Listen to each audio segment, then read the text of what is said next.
హే చిటీ people, మీలో ఎవరికైనా తెలుసా స్టెమ్ ఓపీటీ ఎక్స్టెన్షన్ కూడా మనకి ఆర్ఎఫ్ఈ పడుతుందని? నా ఫ్రెండ్కి పడింది. స్టెమ్ ఓపీటీ ఎక్స్టెన్షన్కి అన్ని డాక్యుమెంట్స్ సబ్మిట్ చేసినప్పుడు తనకి ఆర్ఎఫ్ఈ పడింది అనమాట. తనకు వచ్చిన డాక్యుమెంట్లో ఏమని ఉందంటే, తను స్టార్టింగ్ ఓపీటీ అప్లై చేసేటప్పుడు 90 డేస్లో సబ్మిట్ చేయాల్సిన తను ఆఫర్ లెటర్ని 99 డేస్లో సబ్మిట్ చేశాడని.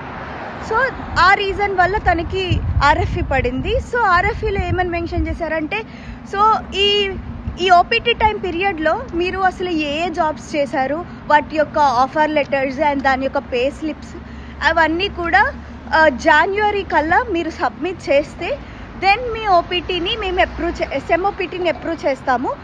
అదర్వైజ్ మీరు ఈ కంట్రీ వదిలి వెళ్ళిపోవాల్సి ఉంటుంది అని చెప్పేసి తనకు ఒక డాక్యుమెంట్ని మెయిల్ త్రూ పంపించారనమాట. ఇక్కడ నా ఫ్రెండ్ విషయానికి వస్తే, నా ఫ్రెండ్ అన్ని డాక్యుమెంట్స్ కరెక్ట్గానే సబ్మిట్ చేశాడు. లైక్ స్టార్టింగ్ డేస్లో ఓపీటీ టైంలో ఎప్పుడు ఓపీటీ అప్లై చేశాడు, ఆఫర్ లెటర్ ఎప్పుడు సబ్మిట్ చేశాడు, ఎప్పుడు అప్రూవ్ అయింది, ఇవన్నీ తన దగ్గర కరెక్ట్గా డాక్యుమెంట్స్ ఉన్నాయి. సో ఇప్పుడు ఏం చేయాలంటే తను డిఫెండ్ చేసుకోవాలి, ఈ డాక్యుమెంట్స్ అన్నీ కరెక్ట్గా ఉన్నాయి నా దగ్గర, నేను ఇన్ టైంలోనే సబ్మిట్ చేశాను అని చెప్పి డాక్యుమెంట్స్ ప్రతి ఒక్కటి తన దగ్గర సేవ్ చేసుకొని ఉండడం వల్ల తను ఇప్పుడు డిఫెండ్ చేసుకోగలుగుతాడు.